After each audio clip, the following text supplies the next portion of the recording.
I've really been looking forward to this discussion with you. I've spent a lot of time on your website, on your amazing social media platforms, and you know, you could probably teach me a lot about Instagram and the engagement that you've created. But I'll get to that in a minute. One of the things that first dawned on me as I spent time on your site, and I part of this I think is a little bit of the um,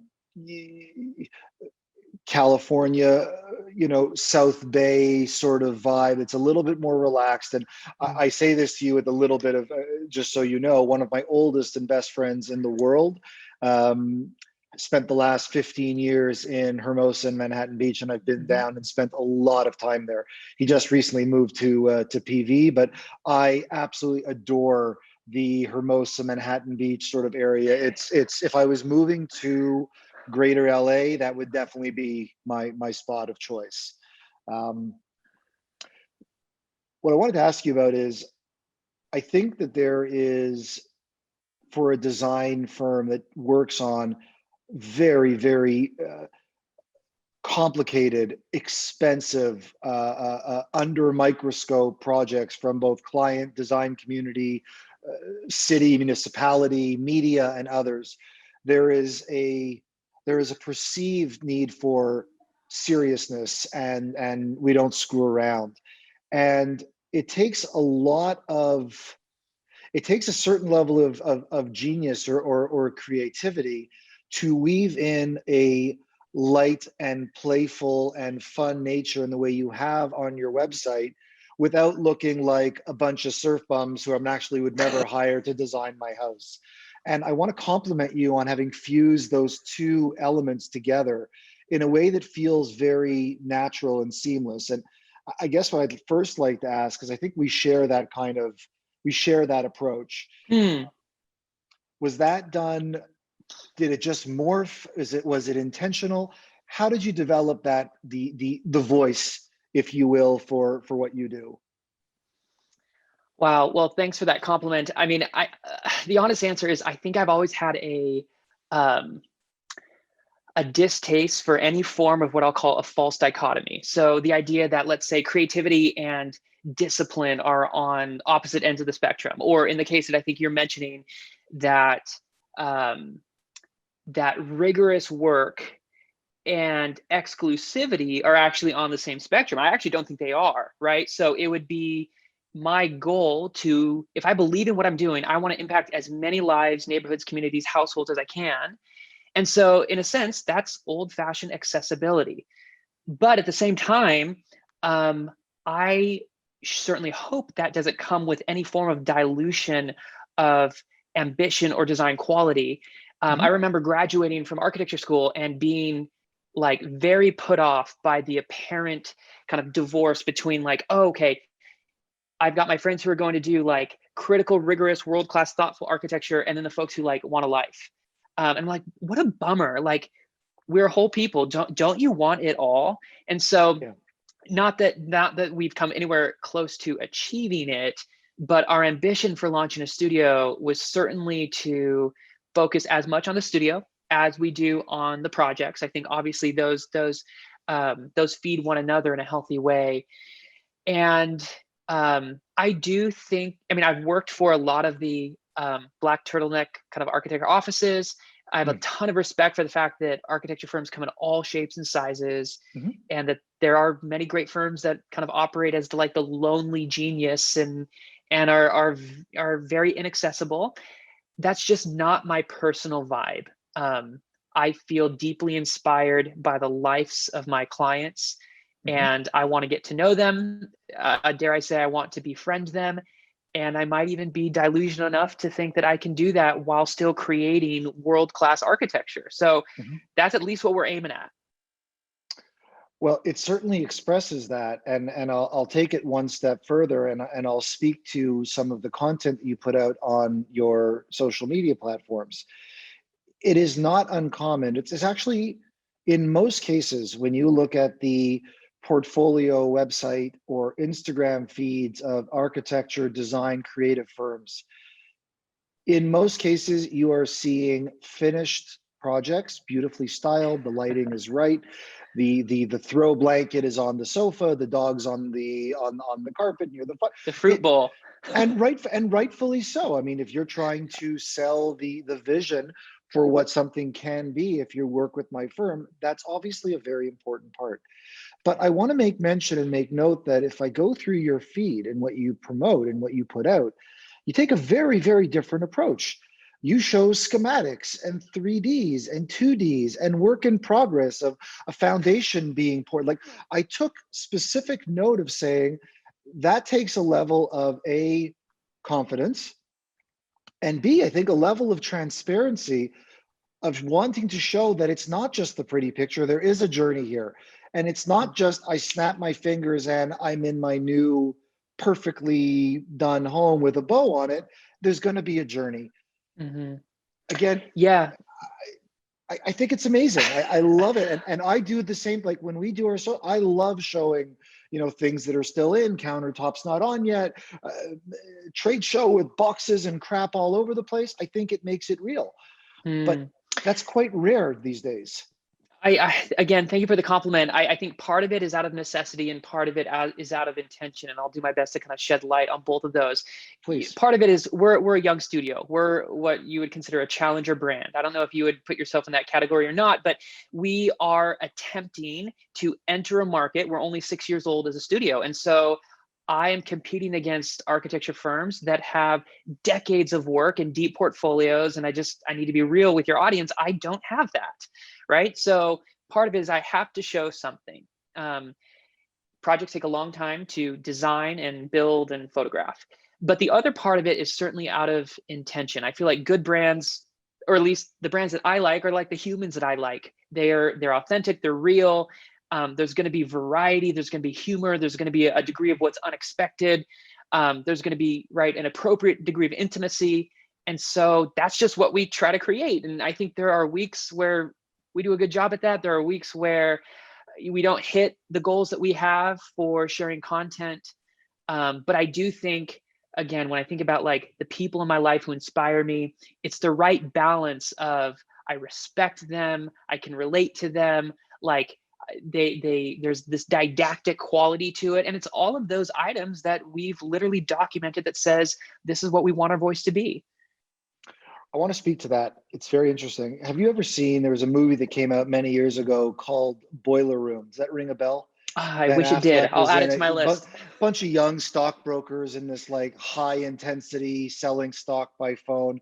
And there's a scene where Ben Affleck, who is the trainer of all these new young stockbrokers, is basically training them and takes the goes into this training pitch, which is all about act as if. Don't act as if you've been here for 3 weeks. Act as if you are the senior vice president of this firm. Act as if you have a Ferrari in the driveway, like playing that part. And I think there is a lot of historic, fake it till you make it psychology in business. And sure. I think it is, and I want to say this to you as a compliment, the fact that you just said, in honesty to this audience, you are a fairly new firm. Well, right back at you, Urban Bonfire, I started it with my partner in 2013. It was a 400 square foot barbecue shop. Never thought about an outdoor kitchen. Never thought that I was going to be B2B. Thought I was going to be Williams-Sonoma for the outdoors, which was my business plan. We shipped our first display kitchen on a B2B level in May of 2018. So just like you, I am 30 months into this journey, and I am so happy and proud to share the mistakes, the corrections, what we have done as part of it, because you know what? I can't live in a fake it till you make it bullshit life. It's not worth it to me. And I think today more than anything, especially in the future generation of millennial and the way they actually buy product and the way they interact with brands, that level of humility and integrity and authenticity is exactly what people want. So kudos to you for sharing that and celebrating it, because from one guy to another, I think you're right on the mark. Thank you, Ryan. It's so rewarding. I know you can relate to this when you share who you are and what you represent, and you find clients or customers that want what you can provide, right? Like that's just epic, right? I think, as a creative, I think a lot of us might suffer from the imposter syndrome that I think you've been kind of like mentioning, which I think leads to the fake it till you make it mentality. But when we find clients who enjoy a degree of risk, want to be adventurous, are not looking to just repeat what their neighbors have done or what the real estate magazines kind of expect you to do. When we find those kindred spirits, folks who want to create timeless architecture with a radical embrace of nature, and they also want an experience, right? They want a 1-year design experience that is thrilling in addition to a world-class house. Knowing that it's not all, right? Dare I say, not all going to turn out perfectly, but the sum of what they create is going to be so personal. We've finished about 6 or 7 substantial projects. We've got 30 more in the works that are going to finish soon. And it is just so rewarding to see the clients who've taken that risk on us, to see it pay off is like, it's the best. Yeah. It is rare because we work obviously through dealer partners, but when I get a testimonial or an email or something or a social media post of someone using the kitchen, and it has nothing to do with the cabinets or the color or the handles or the countertops, it has everything to do with, it becomes the connective glue that brings people together in an outdoor environment. That's the greatest validation for what I do. I don't need any more than that. It feels very good. I love that. I want to talk to you about one of the great things that I talk about frequently when I'm doing, whether it's speaking engagements or dealer trainings, things like that, which is and I'm gonna discuss it at a macro and then tie it really into your local market. On a worldwide basis, there is a move towards urbanity. It's happening across the globe where, exact numbers, approximately in 1950, 25% of the world's population lived in cities and 75% rural. And by 2050, just 100 years in the landscape of mankind, which is nothing, it's a blink, that number will have inverted itself, where by 2050, statistically speaking, 75% of the world's population is going to live in cities, which is creating a lot more density and a much greater challenge for designers who have to work within much smaller footprints while still delivering the amount of beauty, functionality, and the experiences that their clients are seeking. Yeah. I would note, having spent a lot of time in Manhattan Beach and Hermosa, it is a very, very dense residential typology. Things are clustered together, built up, and with all the amazing things about California, I also recognize very challenging as it relates to code, as it relates to environmental standard, view corridors, a whole gamut of things. With your practice and a lot of your focus, from what I can see, being in the Hermosa, that South Bay sort of area, tell me about your relationship with designing within density. Hard, greater challenge, more fun. How does that factor into your thought process? Yes, we call Manhattan Beach the city of inches, right? Your neighbors are literally 4 to 5 feet away from you. And so, like so many things in life, I think there are the wonderful benefits of density and there are the very expected liabilities of density. And in our design, we're trying to often like erode the right amount of density in order to create relief and variety from that density. And so it's really sad. A lot of these homes look like extruded 3 or 4 story shoe boxes. And just because there's a view, someone might slap a balcony on there, but you never see people out there. And so our work often is about trying to build these more intimate outdoor rooms that actually become part of the home. And we can create beautiful renderings and the clients can fall in love with it. But frankly, our biggest headwind is the fact that in a way we're breaking the rules, right? When interior conditioned space sells for over $2,000 a square foot, there's this like rule of thumb that you have to maximize the lot, right? That you're, and I just think I'm actually encouraged to see in the last couple of years that gospel has changed, right? Folks are now aware that, yeah, even though your courtyard doesn't count toward your buildable floor area or kind of your conditioned space that you might list on Zillow, the way that it literally impacts every space in the home is epic. And so we embrace density. It's got many good things that come with it, but I am very sensitive to not letting go of the magic of some relief from the density. So we like to create these rooms where like the rest of the world goes away. It's these inward facing views. Where I thought you were going with the question, and it just, you know, the just kind of dreaming about the name urban bonfire makes me think about like, right, the move toward urban centers, but then also the recovery of that kind of more timeless community, that ingredient, that if we can bring that spark that is like deep in our ancestors' bones back into our cities, you know, maybe folks would just feel happier and their lives would be better. Well, I'll share it to that point. I'll share with you the original tagline of Urban Bonfire, which we don't use anymore, but Okay. I think it kind of hits what you're saying. Our original tagline was country sweet, city smart. Yeah. That was really in its essence. We wanted to take the connective power of outdoors, which in the country and came from my country house, which is on a fairly large piece of land, and Yeah. say this should not be reserved for only, this can be done on a 10 by 10 balcony or a rooftop or an outdoor deck. And I want to go back because you've already brought up and you've said in your last point three things that I like to talk about, and you did it ahead, which is awesome. One, you called it an outdoor room, which is still very much in its infancy.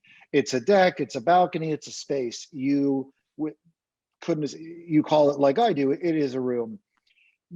And breaking the rules on outdoor space activation in terms of the prioritization of outdoor space, I think has really changed over the last 5 or 10 years. I think COVID was a further threw some extra fuel on that fire, but I think historically a lot of architects and at that point called interior designers, and we see more and more people dropping the word interior and calling themselves designers, saw the outdoor space as the afterthought, or it was a very secondary or tertiary priority project. And that, I think, is one of the great misses and has done historically a lot of disservice to the consumer, because that actually created tremendous fragmentation. When looking at the holistic view of a home in and out, and one architect design firm is doing the indoors, doesn't touch the outdoors, and it's like, talk to the landscaper about that. I don't do that. You're then creating the historic divide, which it is my company's mission to remedy. At a basic level, that's what I try to do every day, is to get people to think about their outdoor entertaining, cooking, living experience at the same level as indoor. And if we do that, then you're really answering the wants and needs of the consumer, I believe. Yeah, I mean, I'm just applauding over here. I feel the same way. I don't even know how to add to that, because, you know, when someone buys a property, it's the whole thing matters, right? Just like people, right? Like, it's really hard to be healthy if only one part of your life is healthy. And so yeah, one of the greatest compliments I was ever given was for our very early projects. It was for the first athlete client.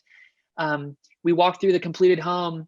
He pointed to this outdoor room and he said, and he kind of knew it was tongue in cheek. He's like, let me show you my favorite room in the house, right? The joke being it wasn't actually in the house. And many of our homes have what we'll just tag the great outdoor room, right? It's, you know, backyards typically have, you know, one wall that's like a rear elevation, 3 other walls belonging to other neighbors, and it doesn't have that soul, it doesn't have that destination. And I think in the spaces that you're contributing to, and hopefully the ones that we're creating, it actually feels like it has an identity. And you know, that's I don't think folks should be surprised that a client might call that their favorite room, because it really has all the exciting ingredients. I completely agree. And what's interesting, you made mention of, $2,000 a square foot to build. And I am consistently making the case to the to anyone who will hear me that outdoor space activation per square foot, if you look at cost structure of doing so, is usually a minute fraction of Yeah. what it costs to build or to activate indoor. So you're getting a lot of ROI for that spend, because it is, to your point, it's free space to use. Yeah. It comes with the house. Yeah, especially obviously if they open up to one another. I'm very proud of one of our clients who they're surrounded by, and I'll continue to service the 5, 6, 10, 12,000 square foot homes, but they built a 1,400 square foot home because they have 4 different courtyards, Mhm. and it lives so much bigger, right? You tell someone that it's that size, they won't even believe you, because the ceilings are tall and the natural light changes throughout the day and the doors open up, and of course they have their outdoor kitchen. And so yeah, and I was just speaking with a commercial developer right before this call, and we were strategizing on ways that you can we're designing a new office where you can go from your car to your suite on the second level without ever going indoors, without ever going in a shared lobby or a indoor corridor, right? You're walking through an outdoor staircase, past a garden, across what you would call a balcony, into a private suite. And just like the quality of life of that, as well as the 2020 recognition of greater ventilation, I just Mhm. think is a win-win. Sure. Uh, You're obviously a strong proponent, just listening to you and looking at your projects, of that, the idea that the line between indoor and outdoor is blurred Mhm. at best. Have you seen, having done this for, as a profession for a number of years, have you seen a shift or a change in the consumer or your clients' requests related to outdoor? Are they actually talking about it more versus you having to potentially bring it to them? I'm wondering at the consumer level, and I think there are a lot of factors on this. Obviously, there's trend, there's inspirational project photography, whether it's Yeah. House or Pinterest or other. But I also think that there's been a major shift in technology of materials and furniture that allows for much greater style and quality and longevity outdoors, whether it's heat, fabrics, shade, cooling. It, there were not like flat screen TVs that emerged in outdoors 5 or 8 years ago. These are fairly new things. What do you think are the contributing factors to this real, I don't even like the word trend, but this embracing of outdoor rooms in the way you describe it? Yes, consumers are certainly requesting it more and more, which I'm very happy about. And I think, in addition to the items that you've mentioned, I think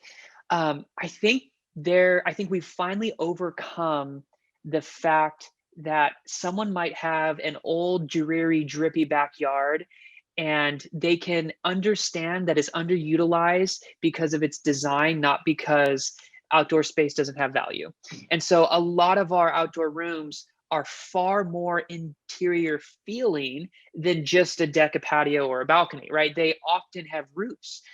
We've been installing these motorized trellises, which can literally be rainproof, right? Or it can be totally open. You just press a button and it opens up. And you mentioned outdoor TVs, outdoor fireplaces, radiant heated floors, outdoor speakers. Of course, you add landscape, Wi-Fi, some great furniture, and it's a spot that you just want to be. It's a spot you can't live without. So yes, consumers are asking more and more for it. I also think that, I mean, you've mentioned it, and yes, it sounds a little bit cliche, but like with folks spending so much time at home, just Yeah. the ability to go into the space and exercise. We have a project where we created this modest 8x8 courtyard, and every day there's a yoga mat that is rolled out and rolled up in that little. It's just the most quiet, serene space. It has a Yeah. purpose, and it could have been indoor. But it's not. And I love the rituals that creates. Anthony, I started this podcast series about 2 months ago, and each week I'm speaking with one or two just absolute leaders, whether it's architecture, design, chef, developers, retailers. This is not a singular sort of thing. And what I realized about a month ago, and it sort of hit me, your standard home, the indoor part, it has certain basics that most, and I'm sure there's some really weird folks who do things in a sort of very different way, but most have a kitchen and a dining room, an X number of bedrooms, and a den and a living room, and those types of things. And those are almost standards that almost every home needs in some way, shape, or form. Yeah. And what dawned on me a little while ago is that the outdoor space is really, or can be, the executive summary of people's lives. In other words, some people are huge football or basketball or fans of whatever, who would want a TV and want to create that almost that experience of what it's like to watch the big game indoors and have it outdoors. Some people love to cook, some people don't. Huge kitchens with islands, really small ones. Some people, like myself, I was redoing. One of the most amazing experiences for me being in Montreal is every year I go to Costa Rica with my wife. It's where I got married. And the little hotel we stay at on the side of the beach in Nosara has an outdoor shower in every unit. And I'm like, if I could have that, that would be like, the outdoor space is the most perfect example of the executive summary, because the user can draw on the unique experiences and weave them together in a way that is non-conventional and non-linear. That's so fascinating. That's a new thought for me. But what goes through my mind is, if you and I were to describe our living room, our kitchen, our dining room, I don't know how much I would learn about you. But if I told you that my backyard has a 20-foot play fort and a 16-foot trampoline, that would tell you a lot about my family of 6, right? That would cue you into, Yes. what phase of life my family is at, much more than peeking into my kitchen.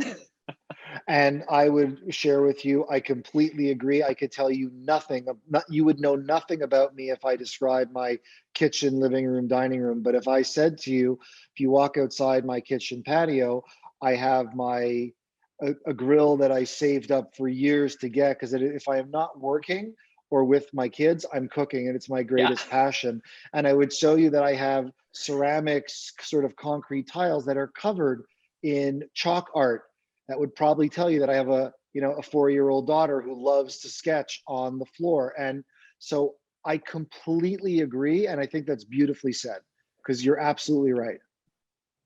Cool. Well, thanks for sharing that. I'm gonna use that on my clients to help, I'm gonna say, extract nuggets of their lifestyle.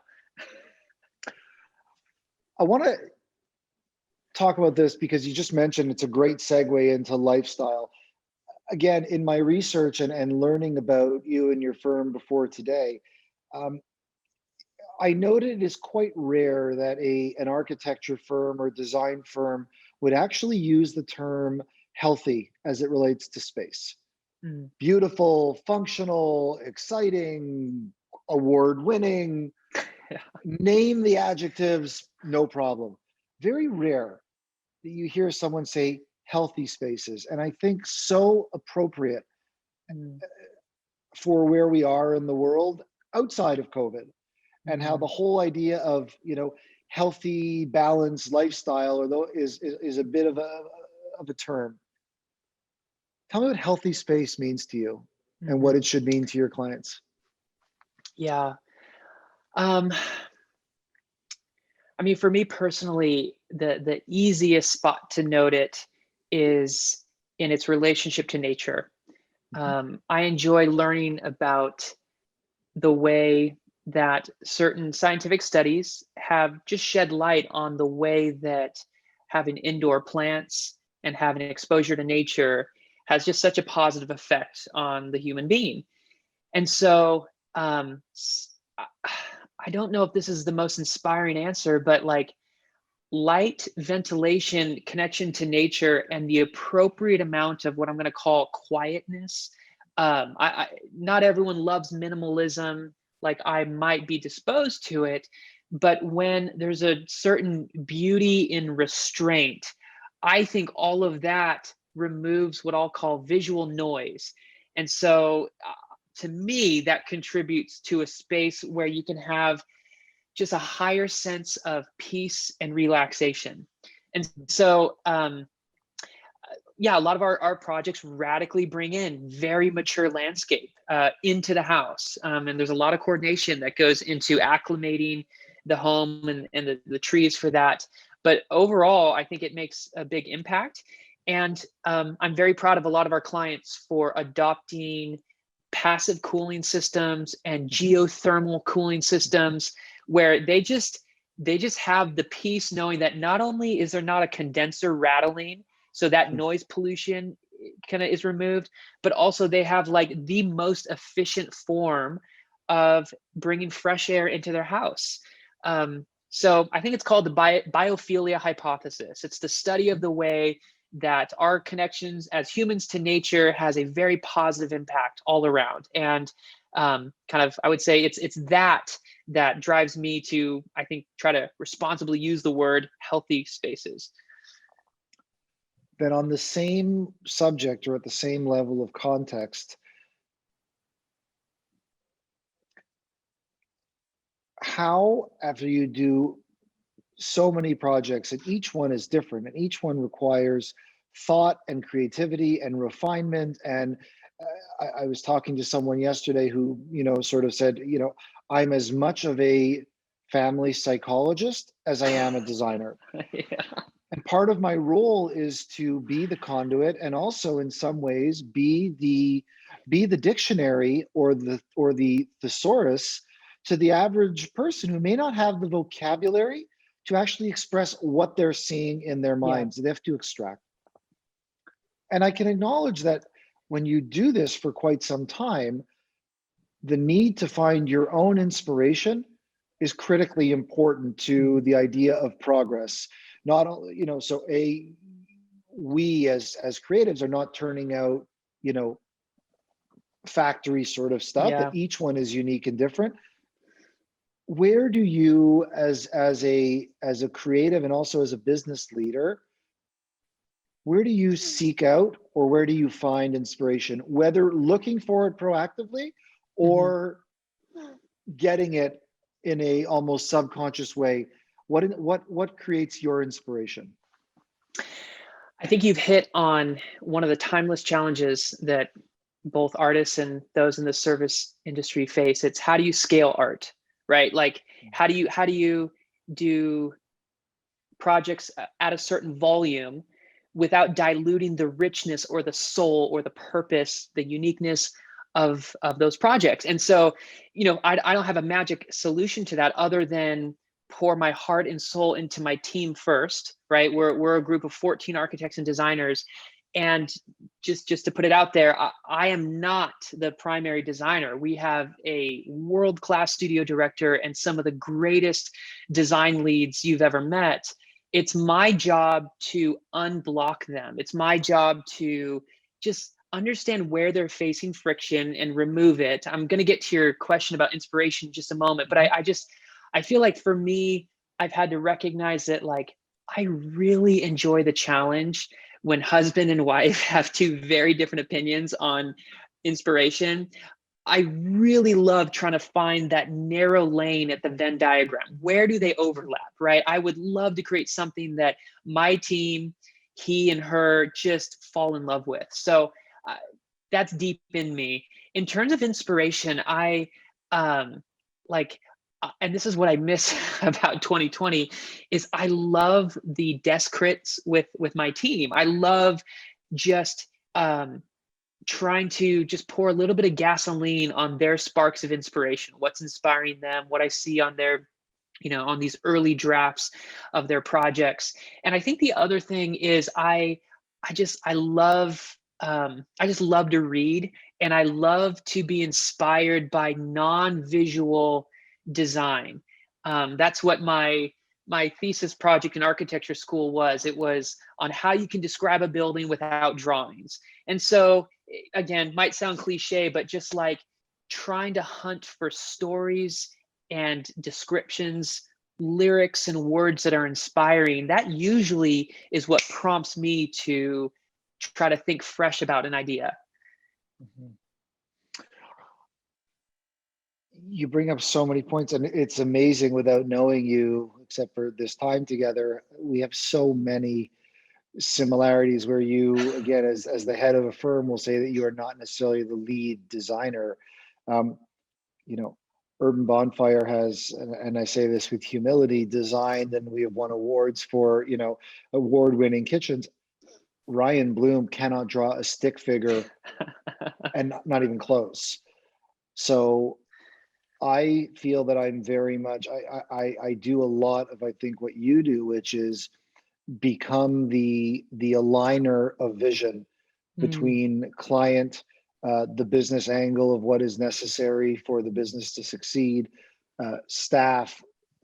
I think it is we are in the alignment role, and yeah, creating common vision, which is, I think, the thing that makes or breaks companies, families, relationships, projects. Lack of common vision is typically at the root of, what goes wrong, yeah. and cohesive vision is typically what makes things go really, really right. And I think that every company, whether it's a creative, art-driven design firm like yours, or a hybrid design manufacturing company like ours, if it doesn't have common vision and unification, it's a very, very tough thing to do.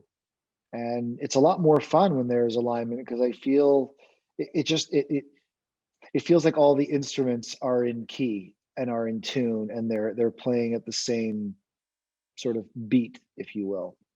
Absolutely. Um, Yeah, it's a thrilling experience. It doesn't always happen, but when you sense that your diverse team is all rowing in the same direction, that is a thrilling experience.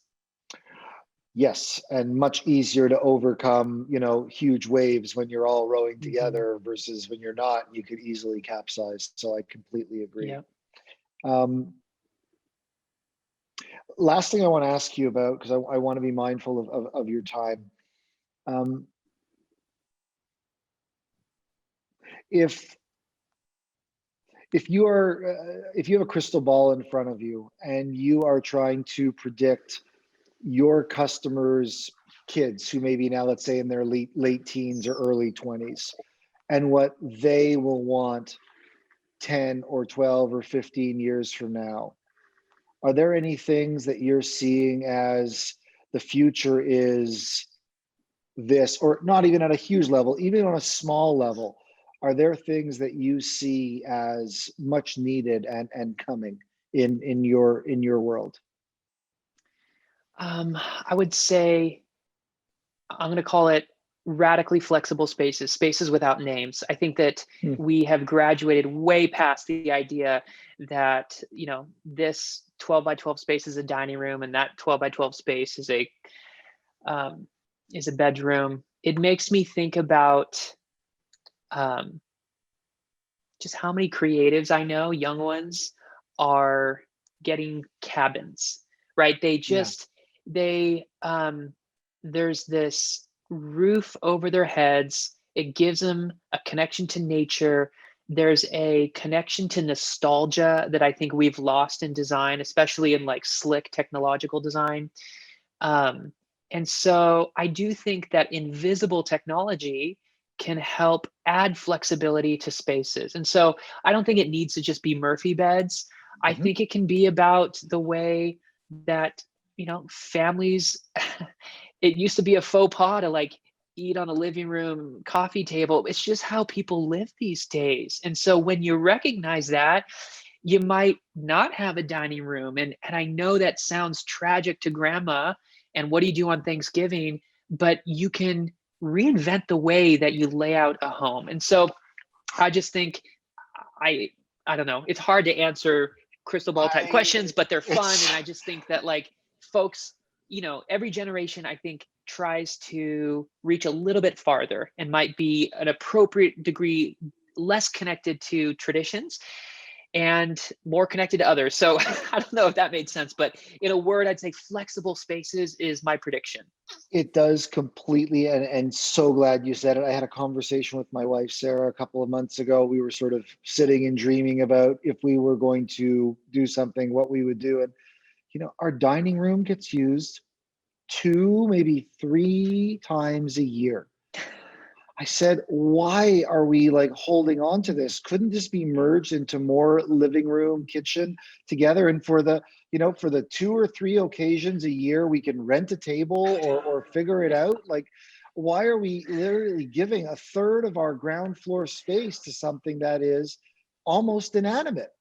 And I love what you said, radically flexible spaces and getting away from the terminology that a kitchen means this and a Right. dining room means that, and do it more in the spirit of fluidity and flexibility. Um, I look forward very much to following you over the next 10 or 15 years to see how this all unfolds. Thanks, Ryan. I really enjoyed this conversation. I am As did rooting I. for you guys. Outside of this call, we should definitely connect. We will. We will. So thanks again. The pleasure is mine. If I can just take a quick moment to wish you and your family in your community continued health and safety through the holidays. I wish you nothing but the best. And 100%, let's connect offline, and we'll I look forward to it. Cool. Thanks, Ryan. Take care. Great spending time. Thanks so much. Be well.